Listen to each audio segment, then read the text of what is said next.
The mist rises slowly off the canopy, soft and silver, like the breath of something ancient that has been sleeping for 1,000 years.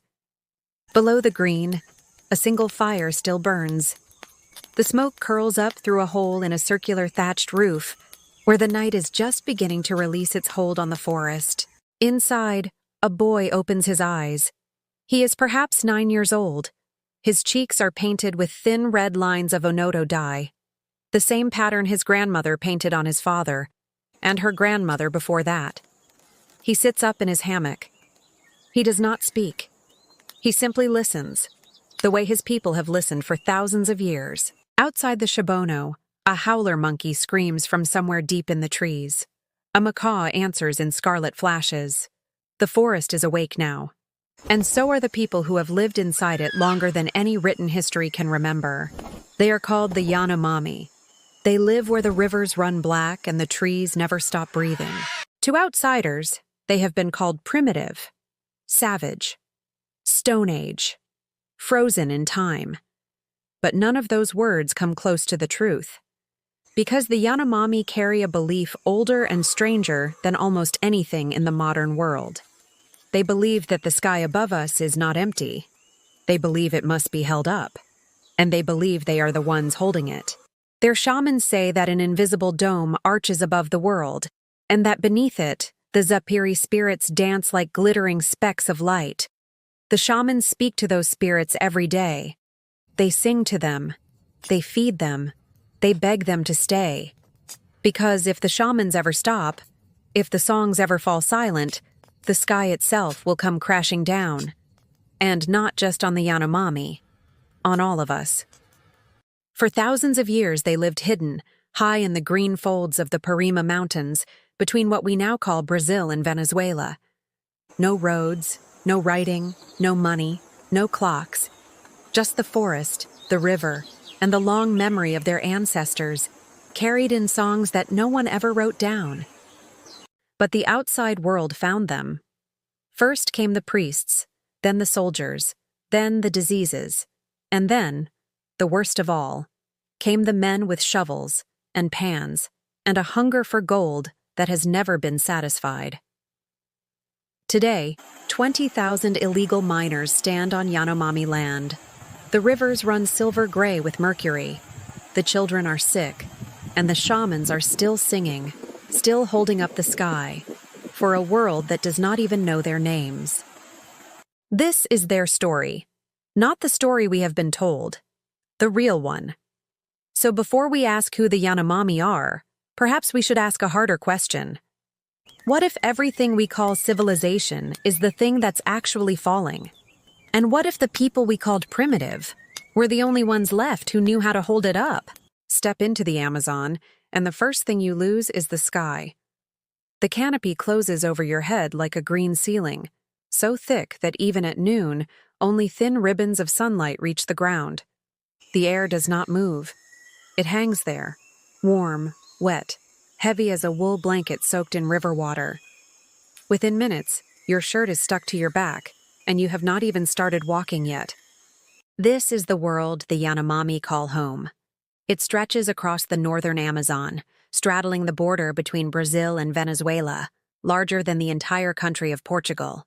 And yet, on most maps, it is simply a green smear, a blank space. Because this forest does not give up its secrets easily. It hides everything inside itself, including, for a very long time, the Yanomami themselves. The forest smells like nothing else on earth. Wet earth, rotting fruit, crushed leaves, the strange sweetness of a flower you will never see, blooming somewhere 100 feet above your head. Every breath you take is alive, full of pollen, of spores, of tiny insects you cannot even see. The forest is breathing you in, even as you breathe it. And underneath all that beauty, there is danger. Coiled at the base of a root, a fer-de-lance viper waits, motionless, its diamond patterns invisible against the leaf litter. Somewhere in the shadows, a jaguar watches you from 40 feet away, and you will never know it was there. In the rivers, electric eels drift through black water. In the trees, A single touch from the wrong tiny frog can stop a man's heart in under a minute. But for the Yanomami, none of this is danger. It is family. Every snake, every river, every tree has a name. Every shadow has a story. The forest is not a place they live in. It is a place they belong to. They have a word for it, uhiri. It does not really translate. The closest English word might be mother, or perhaps simply home. In the dry season, the rivers shrink, and the sandbars rise pale and clean like the bones of the land. In the wet season, the great floods come. The Orinoco swells and turns black as oil. Trees stand waist-deep in water. Fish swim through the forest itself, between the trunks, in places that were a footpath only weeks before. The Yanomami simply move. They follow the food. They follow the season. They have always known how. Rise above the canopy in the early morning, and you see something almost impossible.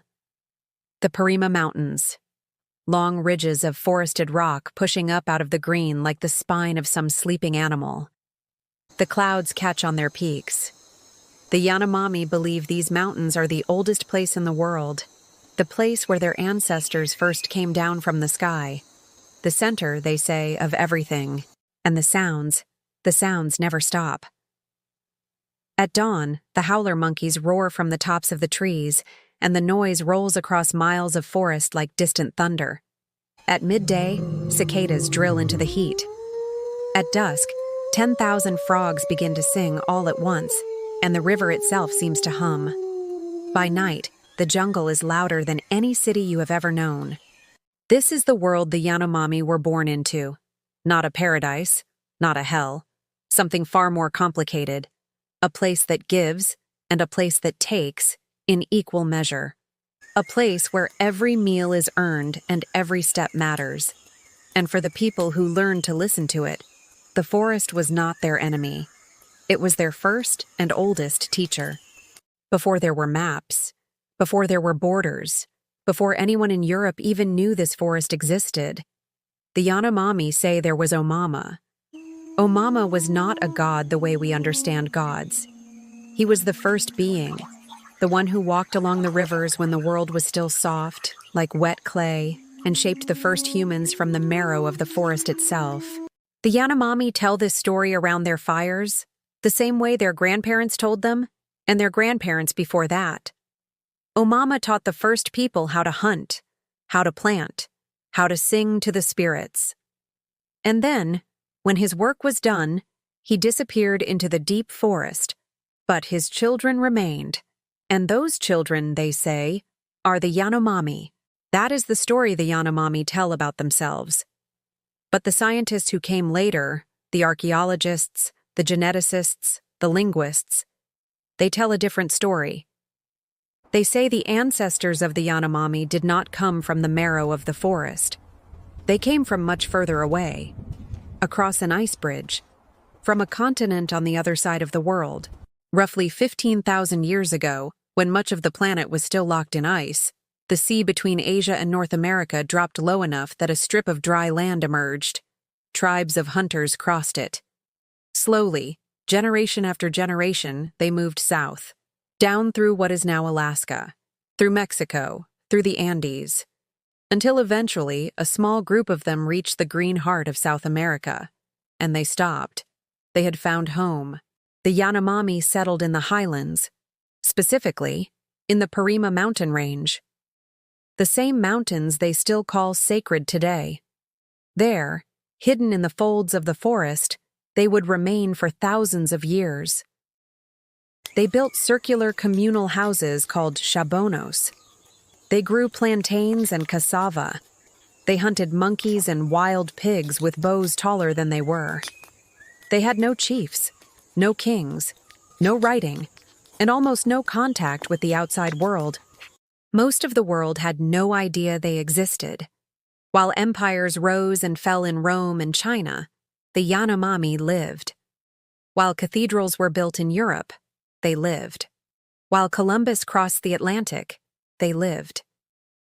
And while the Spanish conquistadors poured into South America in the 1500s, burning villages and dragging entire peoples into slavery, the Yanomami, hidden high in their mountains, remained almost completely untouched. The first European to even mention them was a Spanish explorer named Apolinar Diez de la Fuente. The year was 1654. He never actually saw them. He only heard about them from a frightened neighboring tribe. They told him there was a people deep in the forest who were fierce, who fought back, who would not be friends with anyone. They called them the Guajaribo. We now know them as the Yanomami. For another 2.5 centuries, the outside world left them alone. But slowly, things began to change. In the early 1800s, the Yanomami population began to grow. They started to spread down from the mountains into the surrounding lowlands. They traded with neighboring tribes, the Yakwana, the Carib, the Arawak. They acquired new crops, new tools, and eventually, the most dangerous gift of all, steel. A steel machete could clear a garden 10 times faster than a wooden one. A steel arrowhead could bring down a tapir in a single shot. The Yanomami who had access to steel grew stronger. Their villages grew larger. Some grew jealous. Conflicts between villages, once rare, became more frequent. Their population boomed. They spread further into the lowlands. And by the early 1900s, they had become the largest forest-dwelling tribe still living almost entirely on their own terms in all of South America. Then, in 1910, the outside world finally arrived for real. Border survey teams from Brazil and Venezuela began pushing into Yanomami territory, drawing lines on maps that the Yanomami themselves could not even see. The teams brought rifles, cameras, notebooks. But they also brought something far more dangerous. Something invisible, something the Yanomami had no defense against. They brought germs. A single cough from an outsider could kill a child who had no immunity. A handshake could wipe out a family. By the 1940s, when the Brazilian government sent in larger teams, and Catholic and Protestant missionaries began building their first stations deep in Yanomami land, the dying had already begun. Measles, influenza, smallpox. The Yanomami had no name for these diseases. They had no medicines. They only had the shamans. And for the first time in living memory, even the shamans could not stop what was coming. The missionaries came with crosses and translations of the Bible. They built clinics. They taught children to read. Some of them genuinely tried to help, but they also tried to do something else. They tried to convince the Yanomami that their spirits, the Zapiri, were not real, that their shamans were not holy, that their stories were not true. For a people whose entire universe was built on those songs and those spirits, it was a kind of war they had never seen before. A war for the soul. Then came the 1970s. The Brazilian military government decided to build a road, a massive highway, slicing straight across the northern Amazon, right through the heart of Yanomami territory. They did not ask permission. They did not give warning. Bulldozers simply rolled into the forest and started knocking down trees. Entire villages were destroyed. 2 communities, called Opictheri, were almost completely wiped out by the diseases the workers brought with them. The road also brought something new: colonists, settlers, loggers, and eventually the worst of them all, the gold miners. By the late 1980s, an estimated 40,000 illegal miners, known as garimpeiros, had flooded into Yanomami land, chasing gold. They brought guns. They brought alcohol. They brought malaria. Whole communities collapsed. Children starved. Rivers were poisoned with mercury. In just a few years, the Yanomami lost as much as 20% of their entire population. It was not just a humanitarian crisis. By any honest measure, it was a genocide. Finally, after years of international outcry, much of it led by a single Yanomami shaman named Davi Kopanawa, whose name we will return to later, the Brazilian government acted. On May 25, 1992, A presidential decree created the Yanomami Indigenous Territory, nearly 10 million hectares of protected land, twice the size of Switzerland. On paper, the Yanomami had won, but paper in the Amazon does not stop bulldozers. It does not stop disease. It does not stop a man with a shovel and a hunger for gold. The Yanomami had survived the conquistadors. They had survived the missionaries. They had survived the road. But the hardest fight of all, the fight to keep their forest, their songs, and their sky, was only just beginning. To truly understand the Yanomami, you have to step inside their home, not look at it from the outside, not read about it in a book. Step in. Because the Shabono is not just a house. It is the entire universe of a Yanomami village, folded into a single circle of palm thatch and wooden poles. Step inside, and you step into a world that has been turning, almost unchanged, for hundreds of years. Imagine a single, enormous ring. A circle of wooden poles, leaning slightly inward, holding up a wide sloping roof of dried palm leaves. The roof has no walls. It opens onto a great central courtyard, exposed to the sky. Around the inside of the ring, each family has its own small space. Their hammocks, their fire, their baskets, their tools. There are no doors, no corridors, no privacy. Every life inside the Shabono is lived in full view of every other. The day begins early. Long before the sun is fully up, when the air is still cool and the forest is still gray, the women rise first. They move quietly through the Shabono, kneeling beside their hearths. Each woman has her own small fire. She blows softly on the night's coals, feeds them dry twigs, and waits for the orange flame to come back to life. Within minutes, smoke is rising softly through the whole Shabono, and the smell of wood fire mixes with the morning mist. The men wake next. They sit up slowly in their hammocks, stretch and reach for their bows. A Yanomami bow is taller than a man, sometimes over 6 feet long, carved from the hard dark wood of the peach palm. Before he eats, before he speaks, a Yanomami hunter checks his arrows. He runs his fingers along each shaft. He tests each tip. He bends the bow once, just to feel its weight. This is not a hobby. This is breakfast. Around the central yard, the children begin to wake. Yanomami children do not need anyone to tell them what to do. They know. The little ones tumble out of their parents' hammocks and run barefoot into the courtyard. The bigger ones grab small bows of their own, boys as young as 4 already practicing, shooting at lizards and frogs. The girls follow their mothers, watching, learning. From the moment a Yanomami child can walk, the village is their classroom, and every adult is their teacher. By the time the sun clears the canopy, the work has already begun. The men gather in small groups. Some will hunt today. Others will go to the gardens to clear new land. Others will repair the Shabono roof, which is always under attack from rain, wind, and insects. The women head to the gardens too. But their work is different.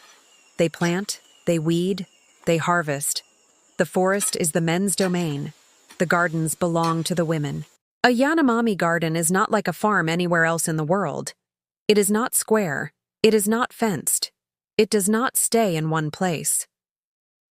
Every few years, when the soil is tired, the village simply abandons that garden and clears a new one somewhere else in the forest.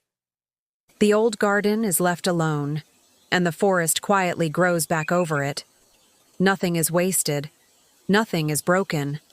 The forest is the bank, and the Yanomami have been the wisest customers it has ever known. Back at the Shabono, the older women have started cooking. The sound of grating fills the air.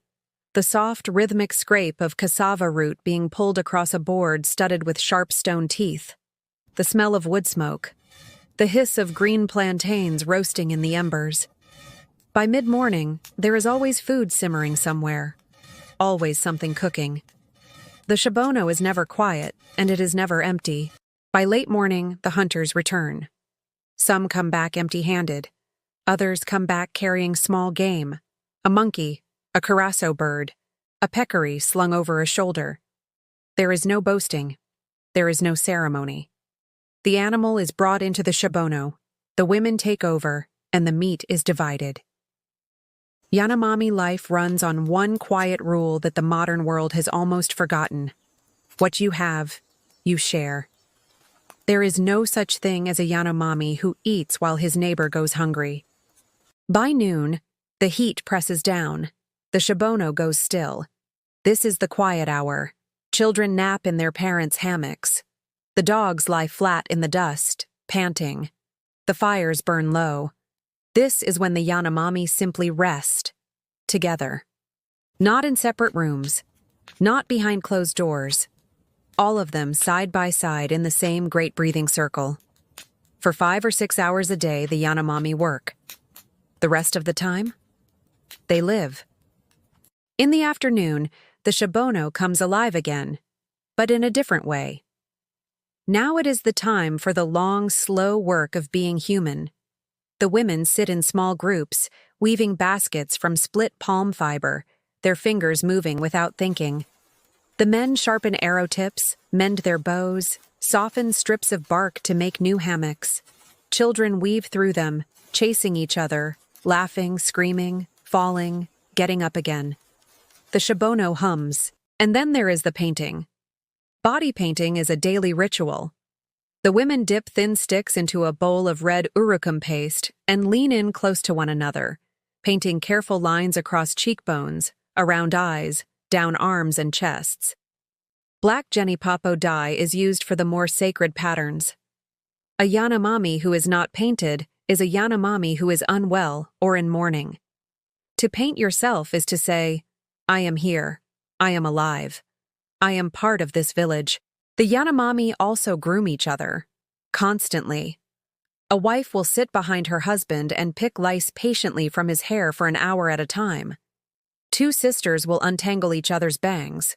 A grandmother will quietly trim a child's bowl-shaped haircut using a sharp piece of cane. There is no privacy in the shabono, but there is something better.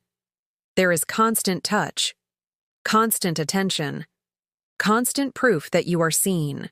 In the late afternoon, the gossip begins. And make no mistake, the Yanomami love to talk. They sit in their hammocks and recount the day. Who hunted well? Who said something foolish? Which boy is courting which girl? Whose hammock cord broke and dumped them on the floor in the night? There is laughter. Constant, loud, full-bellied laughter. The modern stereotype of the Yanomami as fierce and grim could not be more wrong. Inside the shabono, they are some of the funniest people on earth. As the light starts to fade, the children gather at the river. Every Yanomami village is built near water, sometimes a wide brown river, sometimes a narrow black stream. The children strip off and dive in, splashing, shouting, swimming like little fish. The older boys try to spear small fish. The girls wash their hair. The mothers come down with woven gourds to collect water for the evening meal. The river is a bath, a playground, a road, a teacher. Back at the shabono, the evening meal is shared. There is no formal dinner. There is no table. People eat where they are. From a shared pot. From a banana leaf. With their fingers. Plantain mush. Roasted cassava bread. A few strips of smoked monkey meat. Sometimes wild honey, if a man was lucky enough to climb up to a hive that day.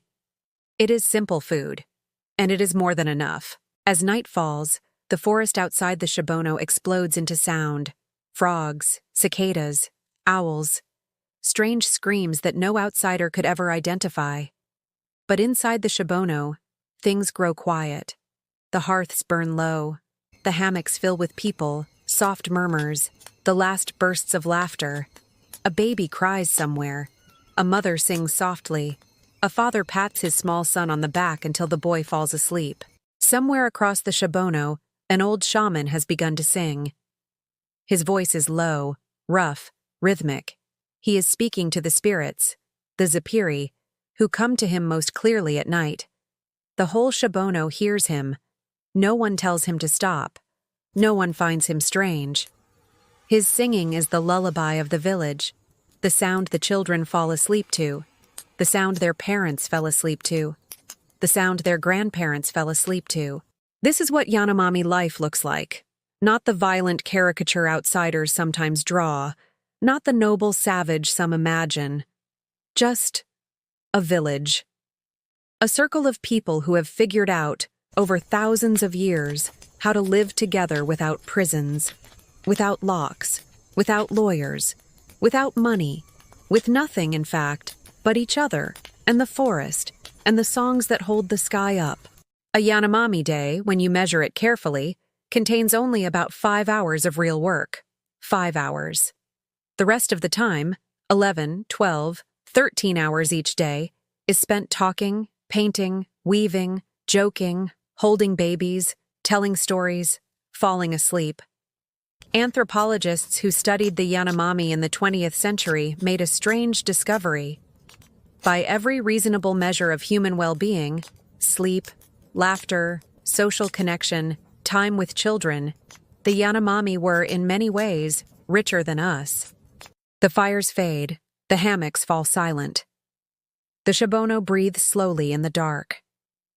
Outside, the forest sings on. Inside, 50 people, sometimes 100, sleep under the same roof, the way their ancestors slept, the way their great-great-grandparents slept.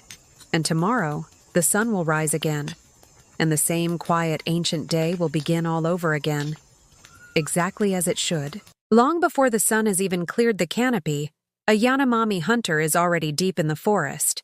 He moves slowly, carefully. He places each foot down heel first, then toe, the way his father taught him when he was 6 years old. He does not snap a twig. He does not brush a leaf. He does not breathe through his mouth. For the next 4 or 5 hours, he will be a shadow, a man trying to become invisible inside the most dangerous green maze on earth.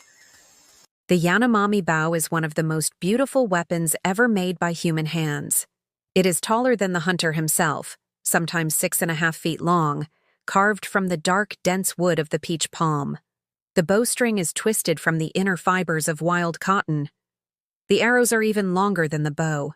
Each one is tipped for a specific purpose: a bamboo blade for monkeys, a serrated rod for fish, a poisoned tip, coated in curare, for the largest, most dangerous prey. Curare is the Yanomami's greatest weapon. It is made from the bark and vines of plants that only certain men in each village know how to identify. They scrape the bark, boil it down for hours over a slow fire, and reduce it to a thick black paste. A single arrowhead dipped in that paste can stop a 50-pound monkey in under a minute. The hunter does not even need to land a killing shot. He only needs to scratch the skin.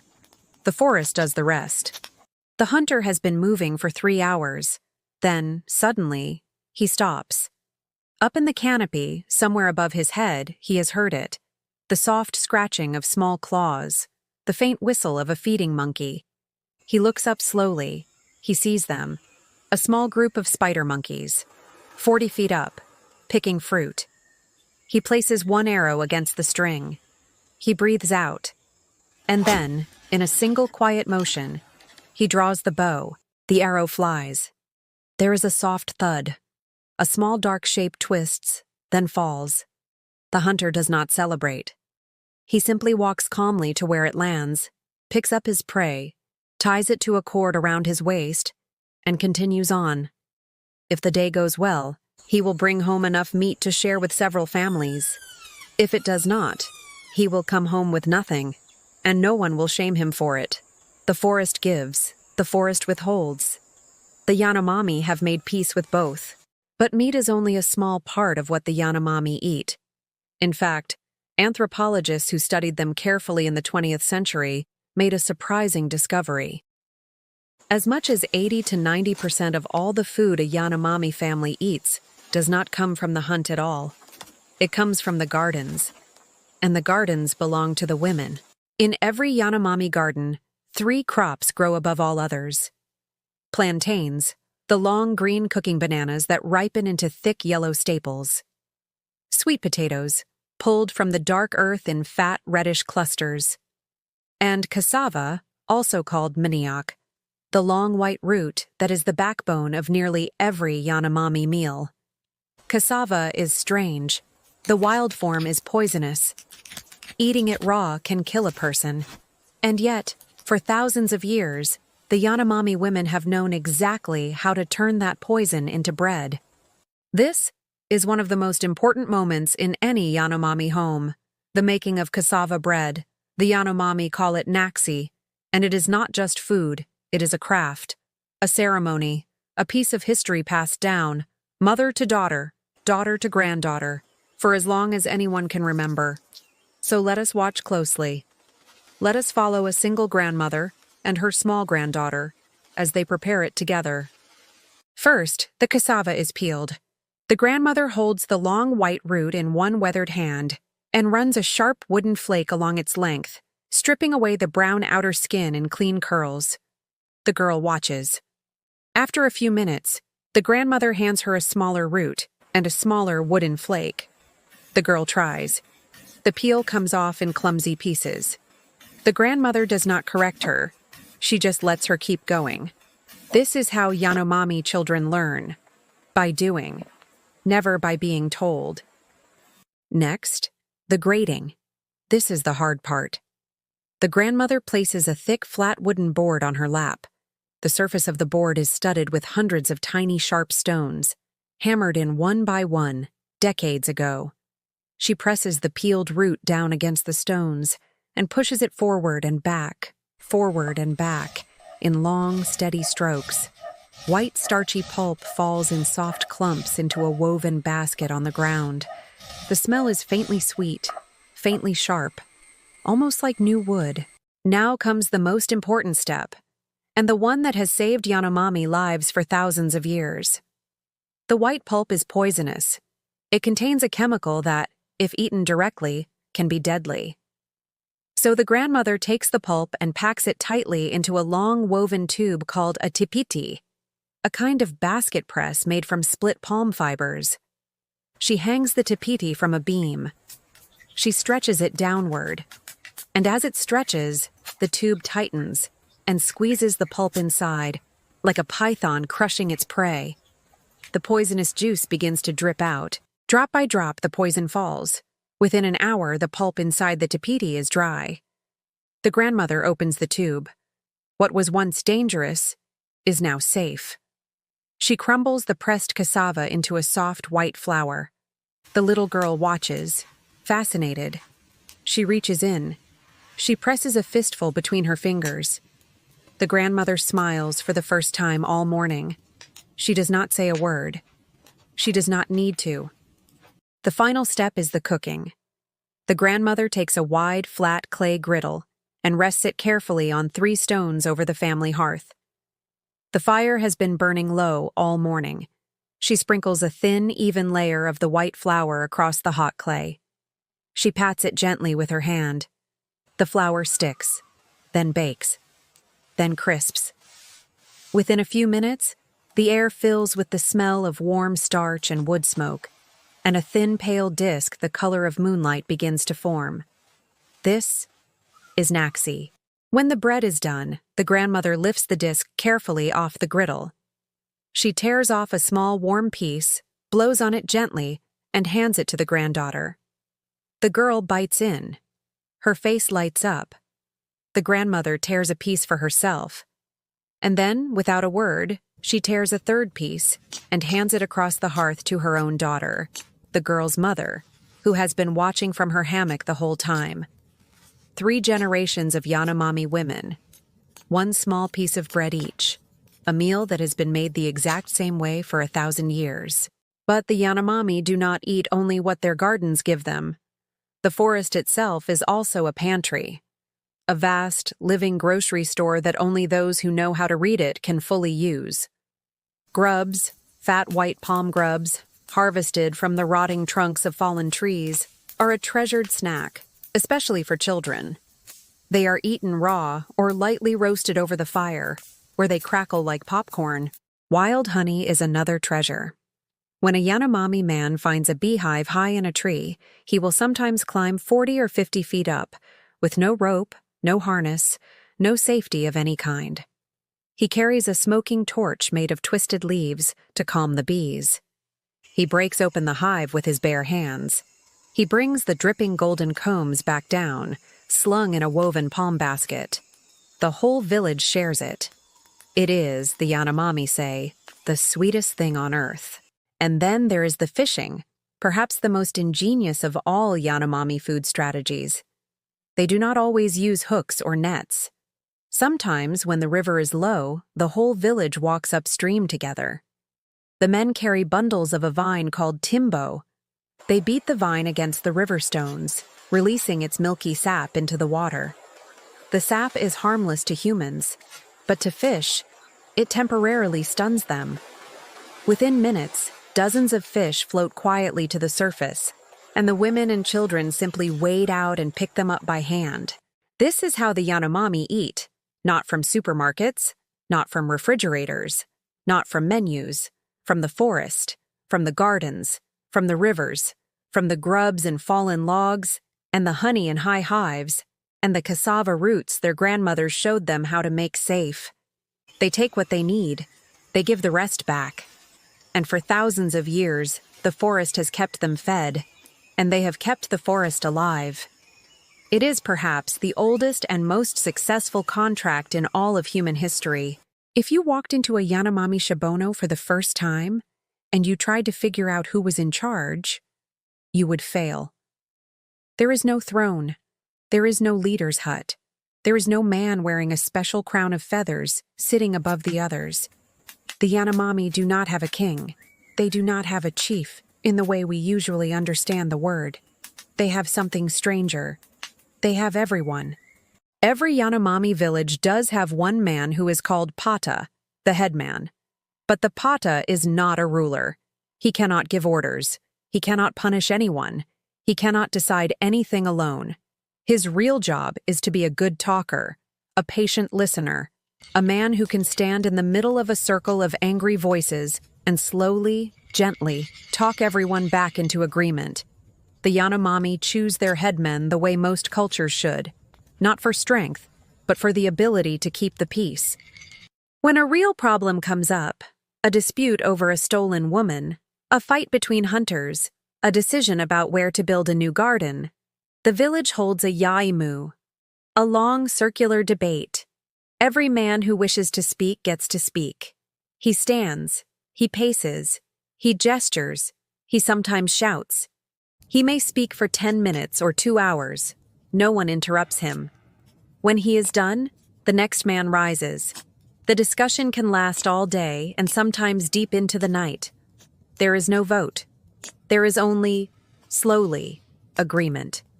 The women rarely sit in the central yard during these debates. But do not be fooled. Their power is not in the speeches. Their power is in everything else. The women own the gardens. The women decide what gets cooked and who eats first. The women raise the children. The women heal the small wounds, settle the small fights, hold the small hands. A Yanomami man may be the voice of the village, but the Yanomami woman is its spine. Marriage among the Yanomami follows an ancient pattern. A young man does not marry just any girl in the village. He marries his cross cousin, the daughter of his father's sister, or the daughter of his mother's brother. This is not unusual in tribal societies, but among the Yanomami, it is almost an iron rule. It keeps villages tied together by blood. It binds families across generations, and it means that, in a real sense, almost every Yanomami in a village is related to almost every other Yanomami. A Yanomami girl is often promised to her future husband when she is still a child, sometimes when she is still nursing. The promise is made between fathers, between uncles, between families. When she reaches puberty, usually around 11 or 12, she enters a quiet seclusion period inside the Shibono. She is kept apart from the rest of the village for several weeks. Her hair is cut. Her grandmother and aunts visit her and teach her the things a Yanomami woman needs to know. When she comes out, she is considered ready. She moves into her husband's family hammock, and her new life begins. For Yanomami boys, the path looks different. From the time they can walk, they are training. By 4, they are shooting tiny bows. By 8, they are following the men into the forest. By 12, they are bringing home small game on their own. By 15, they are full hunters. And by 20, if they have proven themselves, they may take a wife. Sometimes a man who is especially skilled, especially generous, especially strong, will take 2 wives, or even 3. Polygamy is rare, but it is not forbidden. The deepest bond in a Yanomami man's life is often not with his wife. It is with his brother-in-law. The men who marry into each other's families become hunting partners for life. They share game. They share danger. They watch each other's backs in the forest. They mourn together when they lose a child. The bond between Yanomami brothers-in-law is so strong that it has its own word, its own rituals, its own quiet code of loyalty. 2 such men may walk together through the jungle for 40 years and never raise their voices at each other once. In the modern world, we live in families of 3 or 4. The Yanomami do not. A Yanomami child grows up surrounded, at all times, by dozens of relatives. Their mother, their father, their grandparents, their aunts and uncles, their cousins, their cousins' cousins. A child who is sad can crawl into the hammock of nearly any adult in the Shabono and be held. A child who is hungry can wander to nearly any hearth and be fed. There are no orphans among the Yanomami. There cannot be, because every child belongs to everyone. This is the structure that has held the Yanomami together for thousands of years. Not laws, not police, not contracts, just kinship. Just the slow, patient weaving of one family into another, generation after generation, until the whole village becomes a single hammock, strong, soft, and impossible to tear, so long as no one cuts the cords. If you want to understand a people, do not start with what they own. Start with what they make. Start with what they sing. Start with what they paint on their own skin. The Yanomami have no temples. They have no statues. They have no museums, and yet, they live inside one of the richest cultures on the planet. Because for the Yanomami, culture is not something you visit. It is something you wear, something you eat, something you breathe. The most visible part of Yanomami culture is also the most beautiful: the body paint. Every morning, in nearly every Shabono, women sit together with small clay bowls of red uricum paste, the deep crimson pigment made from the seeds of the onoto tree. They dip slender sticks. They lean in close to one another. They draw careful, deliberate lines across cheekbones, around eyes, down arms, across chests. The patterns are not random. They are remembered. Each woman knows the marks her grandmother painted on her mother, and she paints them now on her own daughter. There is a second color the Yanomami use, and it is even older than red. It is the dark, blue-black dye made from the genipapo fruit.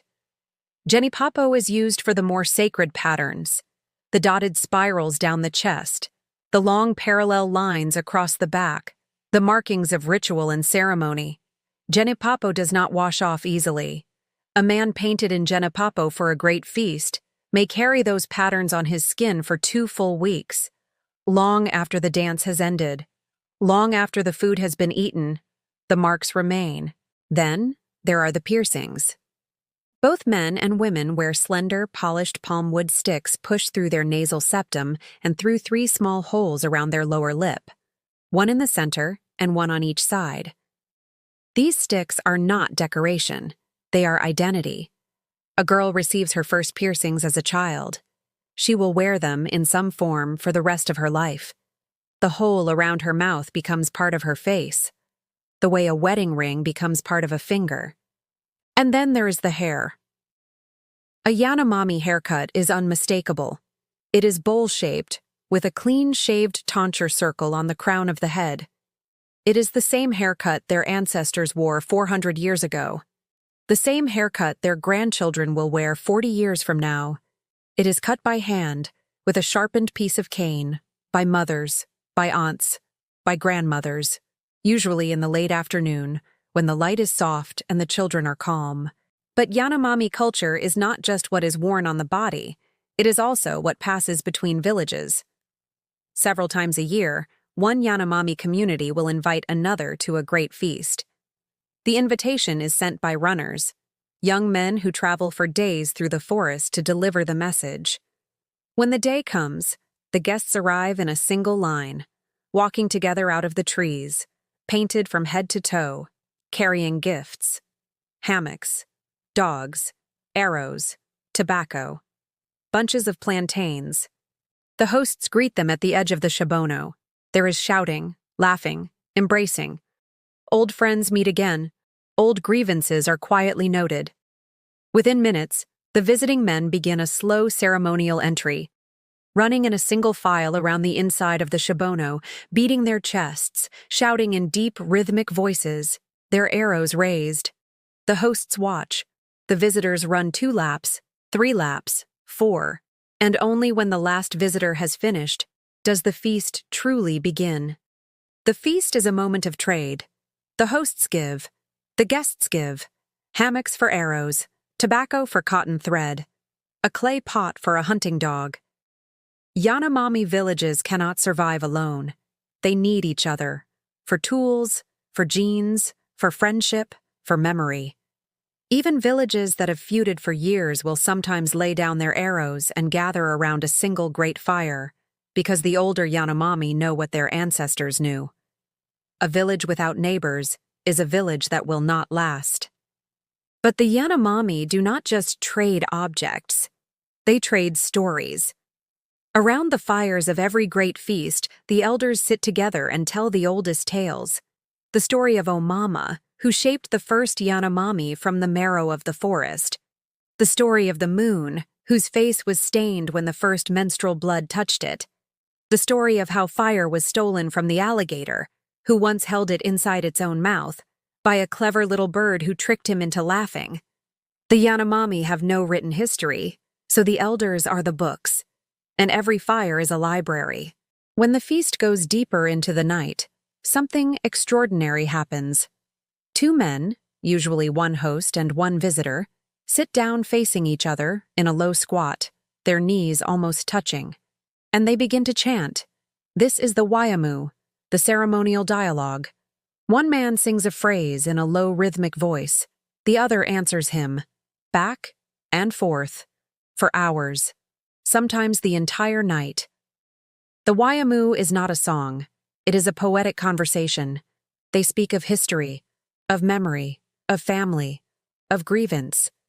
They put everything between them into words. By morning, when the Wayamu ends, the 2 men know each other in a way few people in the modern world ever know one another. They have heard each other's hearts. They have answered each other's voices. They stand. They embrace. And whatever conflict existed between their families has often by then simply dissolved. The Wayamu is one of the oldest forms of conflict resolution on Earth. And in 5,000 years of Yanomami history, no one has ever found a better way. But not every Yanomami conflict ends so quietly. When the dispute is sharper, when a man has been accused of stealing or of insulting another man's wife, the Yanomami have a different ritual, a more physical one. They call it the chest-pounding duel. The 2 men stand bare-chested in the middle of the village. One offers his chest. The other delivers a single hard fist blow, full force, directly to the heart. The struck man does not flinch. He does not cry out. He simply waits, and then he offers his fist in return. Blow for blow, they take turns, sometimes for 10 minutes, sometimes for an hour. The first man to stagger, to bend, to step back, has lost. And when it is over, the 2 men do something that may sound impossible to outsiders. They embrace. They have spilled blood. They have settled the matter. The grievance is closed. And nobody has died. The Yanomami have figured out something that the modern world still cannot: how to fight without truly destroying each other. There are other duels too, older, more dangerous ones. The side-slapping duel, where men strike each other's flanks with open palms.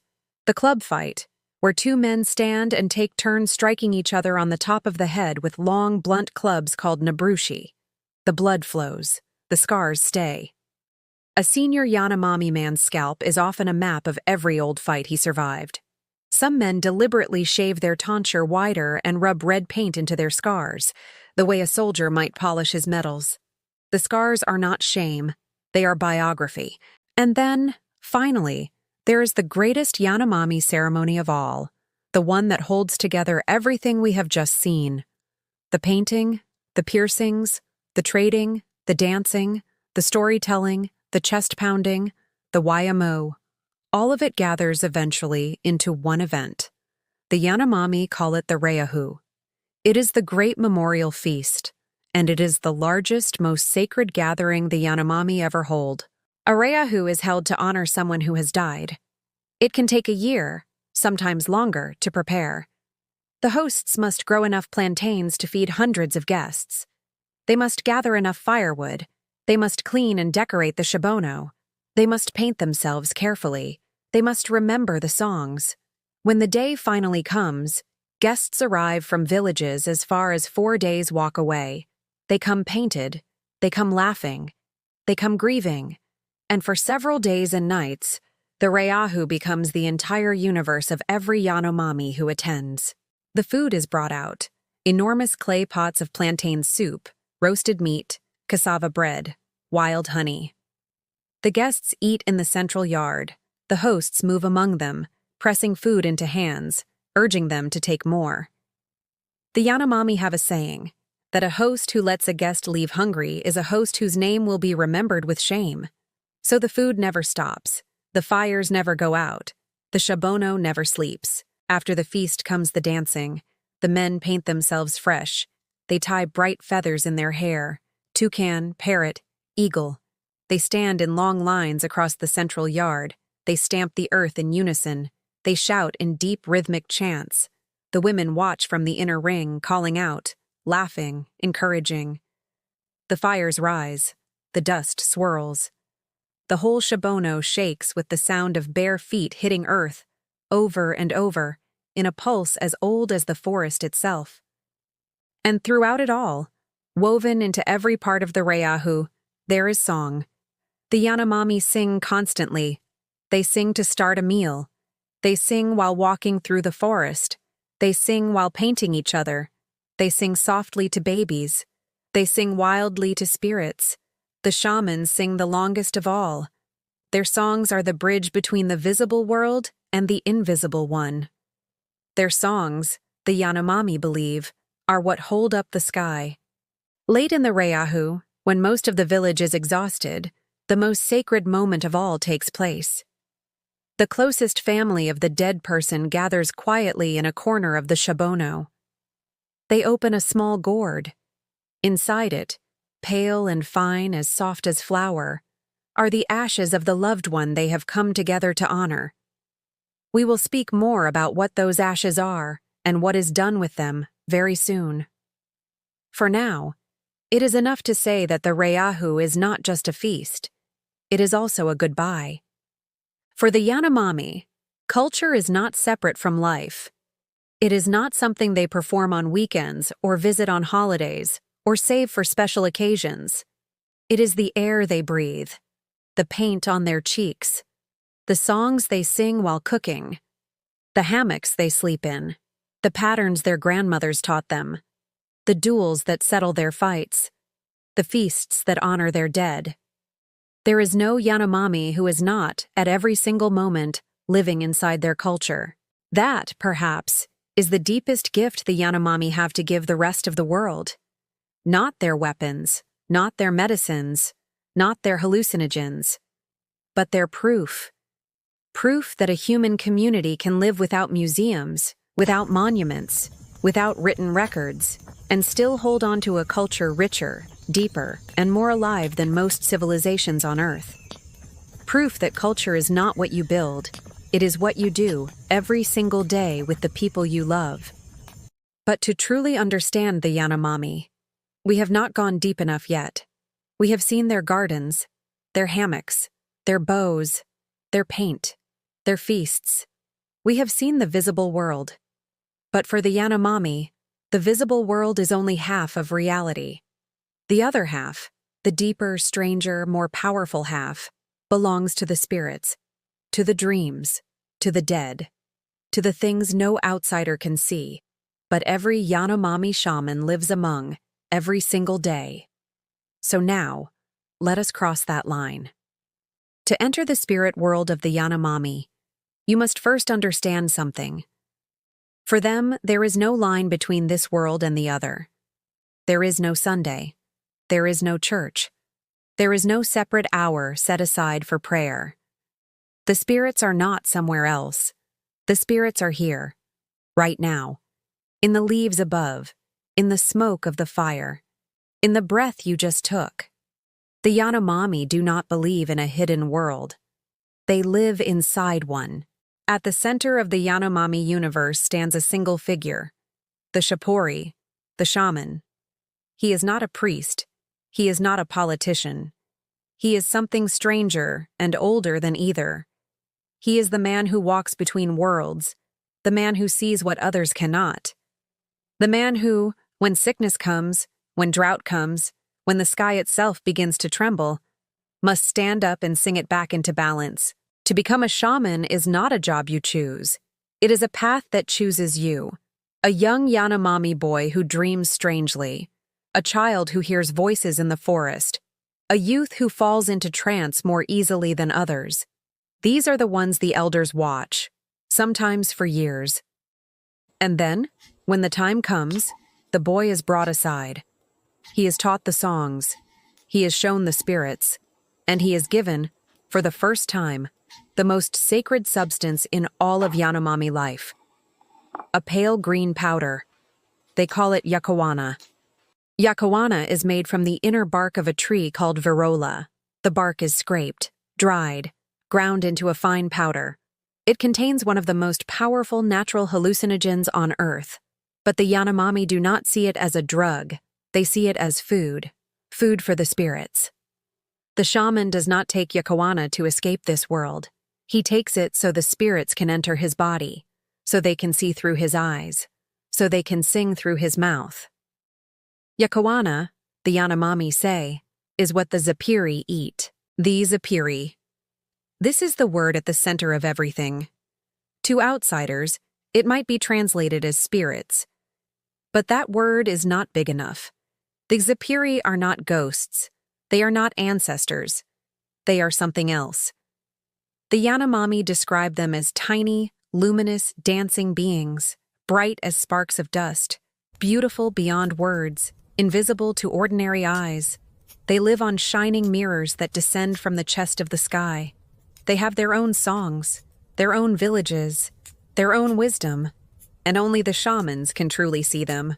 The moment when a shaman calls the Zapiri to him is one of the most powerful rituals in any human culture on Earth. It begins quietly. The shaman sits cross-legged inside the shibono. Another man, an older shaman who has already been initiated, picks up a long, hollow palm wood tube. They call it the haroma. The tube is filled with yakuwana powder. The older man places one end against the younger shaman's nostril. He puts his mouth to the other end. He takes a long, slow breath. And then, he blows. The powder rushes into the nostril like a green storm. The younger shaman's eyes go wide. Tears stream down his cheeks. Mucus pours from his nose. He coughs. He gasps. He staggers to his feet. And then, the world begins to change. The colors of the shibono grow impossibly bright. The fires seem to breathe. The walls seem to shimmer. And somewhere, on the edge of his vision, he begins to see them. The first Zapiri, descending from above, glowing, dancing, singing.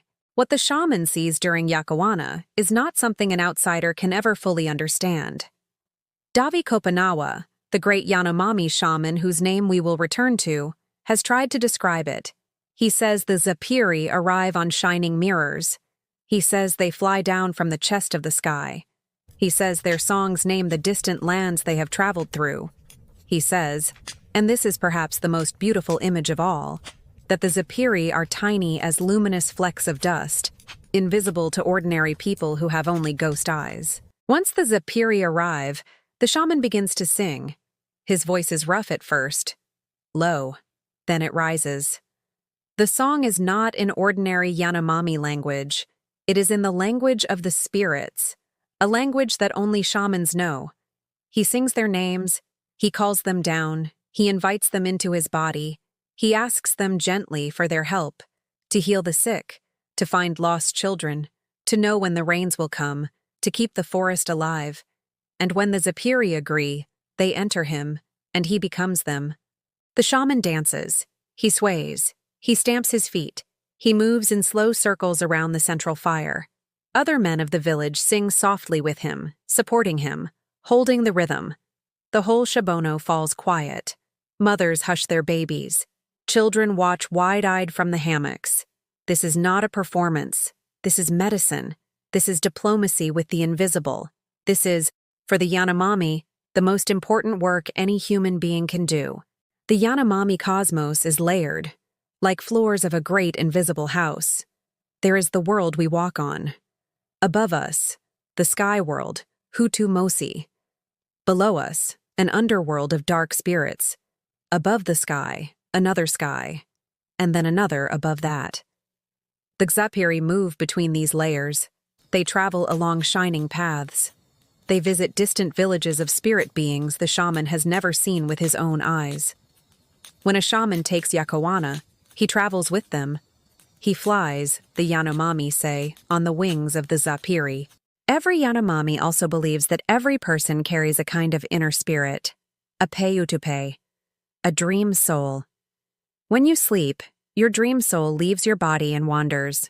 It walks distant trails. It meets the spirits of other people. It learns things your waking mind never could. This is why the Yanomami take dreams so seriously. A bad dream is not entertainment. It is a warning. A good dream is a gift. A shaman who can read his own dreams is a shaman who can read the future. But at the heart of Yanomami spirituality lies a belief that may be the strangest and the most beautiful of them all. The Yanomami believe that the sky above us is not stable. They believe it was placed there long ago by Omama, and that it must be held up by the songs of the shamans. Every day, every night, without rest. If the shamans stop singing, if the Zapiri stop dancing, if the spirits are no longer fed with Yakawana, then, the Yanomami say, the sky itself will come crashing down, and the world will end. This is not a metaphor. The Yanomami mean it literally. They believe that somewhere in the distant past, the sky did fall once before, that an older race of human beings lived beneath the first sky and were crushed when it collapsed. The Zapiri of those ancient people became the Zapiri of today, and the shamans now living are the only thing standing between us, all of us, in every part of the world, and a second falling sky. Davi Kopanawa, the most famous Yanomami shaman in the world, and the man whose voice has carried his people's message to presidents and parliaments and the United Nations, has said it more plainly than any anthropologist ever could. He says, "We Yanomami are the people who hold up the sky. If the shamans disappear, the sky will fall. And when the sky falls, it will not only fall on us, it will fall on the white people too, on all of you, on everyone." It is easy when you live in a city to laugh at this idea. It is easy to dismiss it, easy to call it superstition. But stop and think for a moment. What the Yanomami are really saying, when they say the sky must be held up by song, is something we have spent the last century slowly learning to be true. That the forest is alive, that its balance is fragile, that what we destroy in one place will fall on us all. The shamans say it in their own language, but the message is the same. We do not own the world, we owe it. So when you hear a Yanomami shaman singing softly through the smoke of his shabono, when you see him collapse with tears running down his cheeks, his face white with vulture down, his body trembling with the weight of the spirits inside him. Understand what you are watching.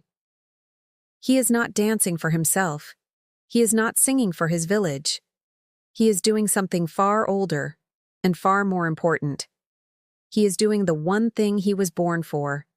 He is holding the sky up, for all of us, so that the world does not end, so that the morning tomorrow can come again. There is one Yanomami practice that, more than any other, has shocked the outside world. For more than a century, journalists have written about it. Anthropologists have argued about it. Tourists have whispered about it. And almost none of them, almost none, have understood it. To the Yanomami, it is not a horror. It is not a curiosity. It is the deepest, most sacred act of love a human being can perform for another. And if you listen carefully, you may begin to see it the way they do. The Yanomami do not bury their dead. They never have. To leave a loved one in the ground, alone, slowly rotting beneath the dark earth, to a Yanomami, this is unthinkable. It is a kind of abandonment. It would mean letting the body of the person you loved most return to dirt, while their spirit is left to wander, lost, without rest. So the Yanomami do something else, something far older, something that, to them, is the only way to keep the people they love truly safe. When a Yanomami dies, the village does not panic. The grieving begins slowly, quietly. The body is washed by the closest female relatives. It is wrapped in palm leaves, very carefully. Then it is carried out of the Shabono, out of the village, to a quiet place in the forest. There, on a wooden platform set among the trees, the body is laid to rest. And for the next 30 to 45 days, the forest itself takes the loved one back. Slowly, gently, without disturbance. After more than a month, when the forest has done its work, the family returns. They come quietly. They collect what remains. The bones, and only the bones. They carry them back to the village. They build a low fire, and they cremate the bones until what is left is a fine, pale ash, soft as flour, almost weightless. The ashes are then carefully placed inside a small gourd, sealed, and kept by the closest family member, sometimes for months, sometimes for years, until the moment of the great memorial feast, the Reahu, finally arrives. The Reahu, as we saw before, is the largest Yanomami ceremony. It can take a year of preparation. Guests come from villages days away. There is dancing, singing, feasting, wayamu, trading. And then, late in the gathering, when the laughter has quieted and the night has grown still, the small gourd is brought out. The closest family member opens it. The pale ash is poured into a large clay pot, and into that pot, the women add something simple, something ancient, plantain soup. The plantains have been cooked all day, mashed, boiled, sweetened in the heat. The soup is thick, pale yellow, slightly sweet, slightly bitter. When the ashes are stirred in, they disappear almost completely. The pot is then carried into the center of the Shabono, and one by one, the closest family members of the deceased, the wife, the brothers, the sisters, the children, come forward. They are handed a small gourd cup, and they drink.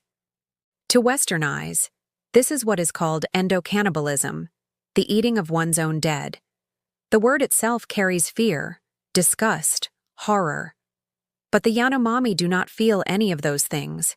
To them, this is the highest possible act of love. The person they loved is not gone.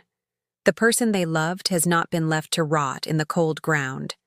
The person they loved is now inside them, protected, carried, made part of their own bodies. The Yanomami do not believe that death ends a relationship. They believe it simply changes where the loved one lives. The Yanomami have a saying. They say, "We keep the dead inside us so that they are never alone."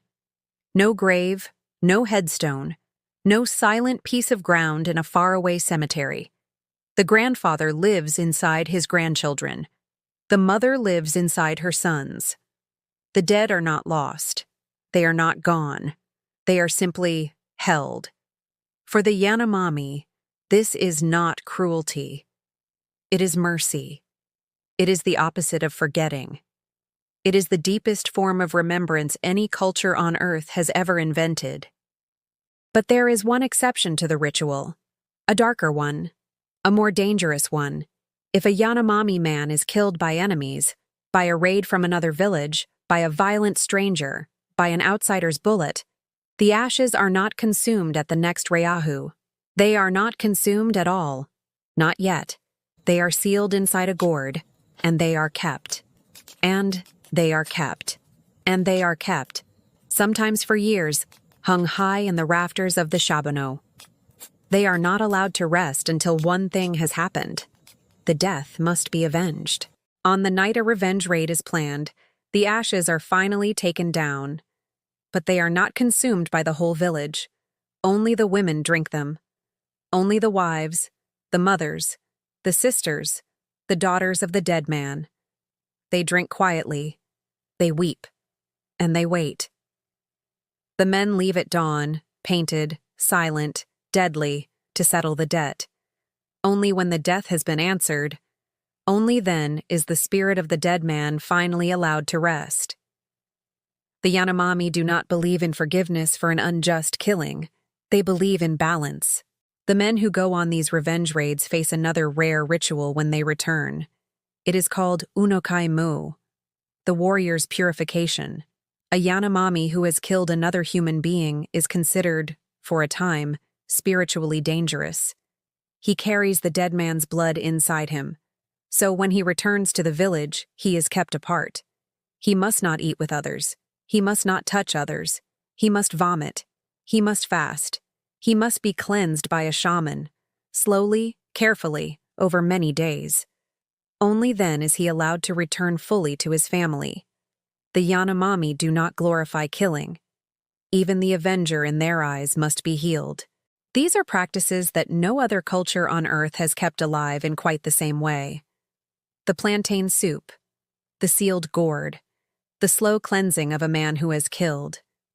They sound strange to outsiders. They sound terrifying to some. But every one of them comes from the same deep root. The Yanomami believe that nothing and no one should ever truly disappear, that the dead must stay with the living, that violence, even necessary violence, must be answered with healing, that love in all its forms must outlast the body. We may not share their rituals, but perhaps we should not be so quick to dismiss what they understand.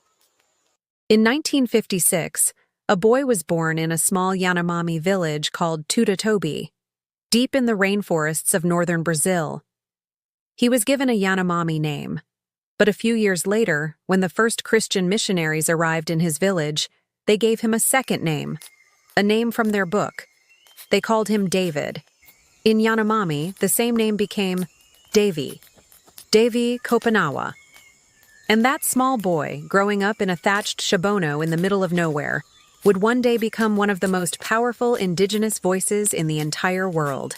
Davy was still a young boy when the dying began. Measles came first. It tore through his village like fire through dry grass. His mother died. His sisters died. His brothers died. Almost every adult he had known was gone within a few short weeks. He would later write, in the most quietly devastating sentence anyone has ever written about the Yanomami, that the missionaries' diseases killed more of his people than any war. He survived. But the boy who came out of that village was not the same boy who had walked in. As a young man, Davi began to dream strangely. The elders noticed. They watched. They chose him. And when he was old enough, an older shaman blew yakuwana powder into his nostrils, and the Zapiri spirits descended for the first time. Davi became a shaman, but he also became something else. He became a man who could speak two languages, Yanomami and Portuguese. He became a bridge, a translator, a messenger between two worlds that had never truly understood each other. And he decided to use that bridge. In the 1980s, when 40,000 illegal gold miners flooded into Yanomami land, bringing malaria, alcohol, violence, and death, Davy did something no Yanomami before him had ever done. He left the forest. He flew on airplanes. He spoke into microphones. He met with presidents. He went to the United Nations in New York City and stood in front of men in suits and told them, in plain language, what was being done to his people. In 1989, he accepted the Right Livelihood Award on behalf of all the Yanomami. The world began to listen, largely because of Davy's voice and the campaigning of thousands of others. The Brazilian government finally created the protected Yanomami Indigenous Territory on May 25, 1992. Nearly 10 million hectares, twice the size of Switzerland. It was a victory. The kind of victory most indigenous peoples around the world never get.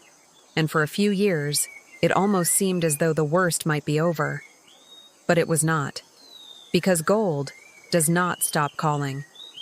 And the men who hunt it do not stop coming.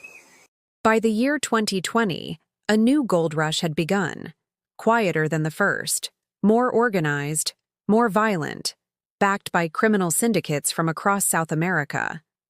By the end of 2022, an estimated 20,000 illegal miners, the garimpeiros, had once again flooded into Yanomami land.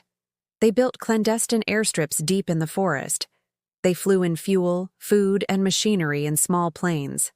They tore the earth open with high-pressure hoses, and they poured tons of mercury into the rivers, where it sank deep into the water, deep into the fish, and deep into the bodies of the Yanomami children who drank from those waters every single day. In a remote village in the upper Orinoco, a young Yanomami mother named Maria, that is not her real name, because her real name is a Yanomami word that outsiders are not allowed to say, picked up her son and began to walk. The boy was 3 years old. He weighed less than a healthy 1-year-old. His ribs pressed against his skin. His eyes were sunken. He had stopped speaking 3 days before. The river beside her village was the color of dirty silver, heavy with mercury. The fish had gone. The plantains had failed. There was no medicine. The closest health post was 4 hours away on foot. So she walked. Stories like Maria's were not rare in 2022. They were the rule. By the time the world finally noticed what was happening, by the time photographs of starving Yanomami children appeared on the front pages of international newspapers, the damage had already been done.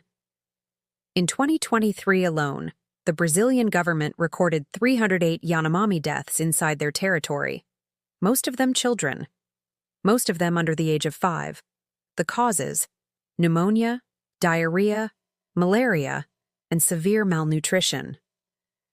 The Yanomami were dying not from a lack of food. They were dying because their forest had been broken. In January 2023, finally, the new Brazilian government acted.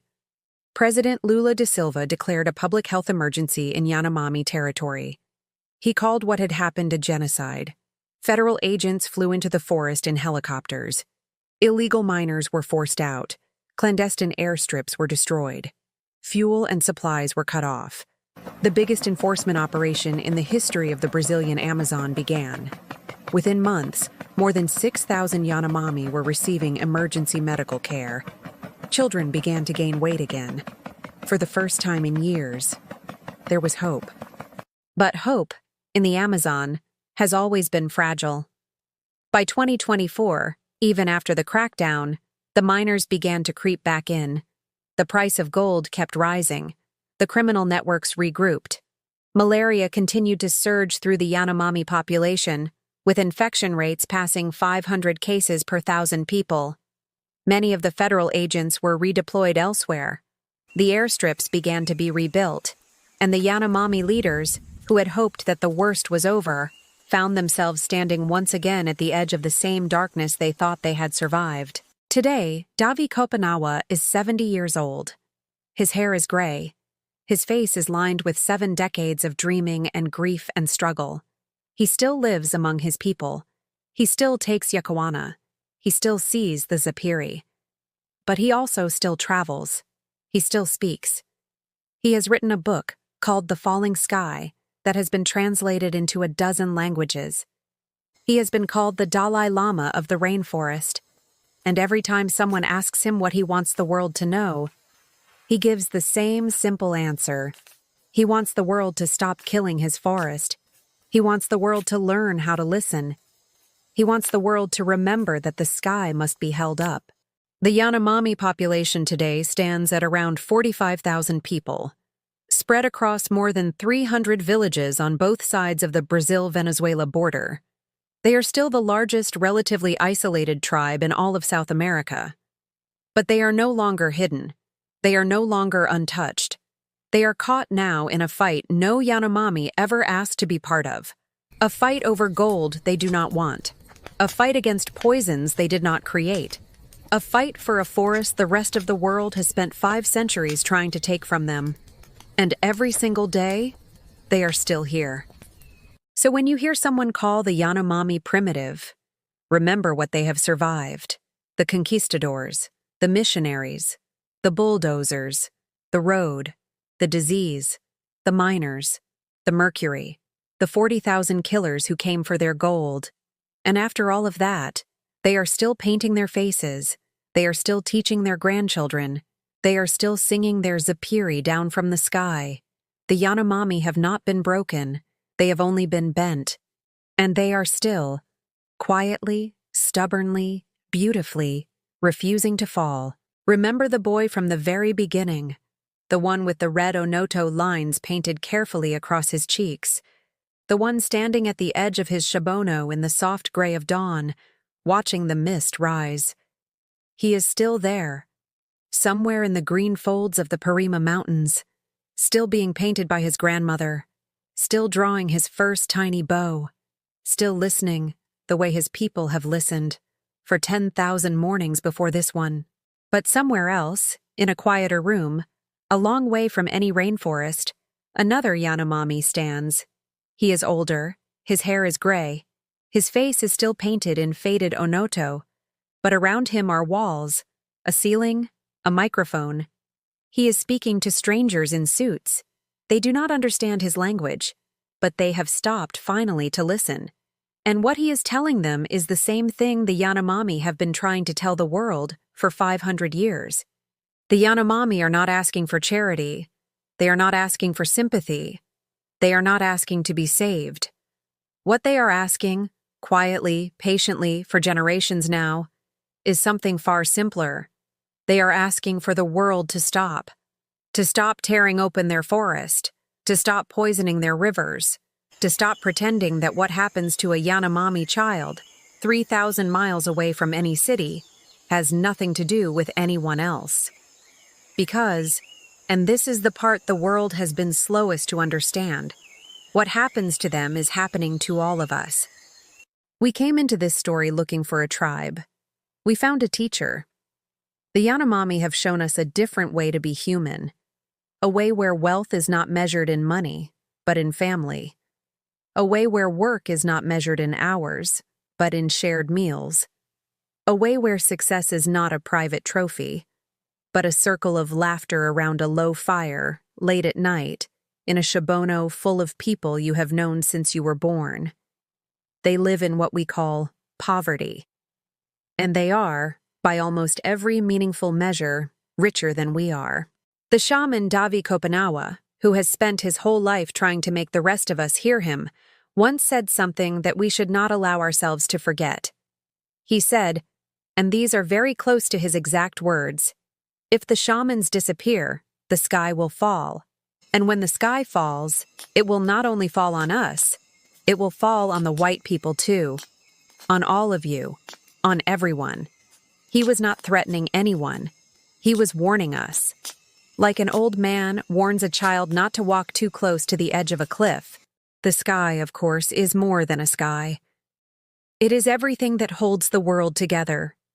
The rains, the rivers, the forests, the bees, the fish. The old, slow rhythms of the planet we all share. The Yanomami have been holding it up. With their songs, with their dreams, with their shamans, with their ashes, with their hammocks full of sleeping children. For longer than any nation on Earth has existed, they are still holding it up. Right now. As you watch this, as you breathe. And so the documentary ends here, but the story does not. Somewhere, in the green folds of the Parima Mountains, a fire is being lit. A grandmother is grinding cassava. A young hunter is checking his arrows. A small girl is being painted with red onoto, the same way her great-great-grandmother was painted 200 years ago.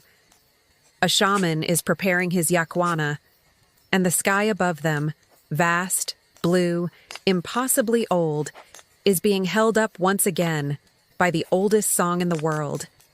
For now, the sky still holds.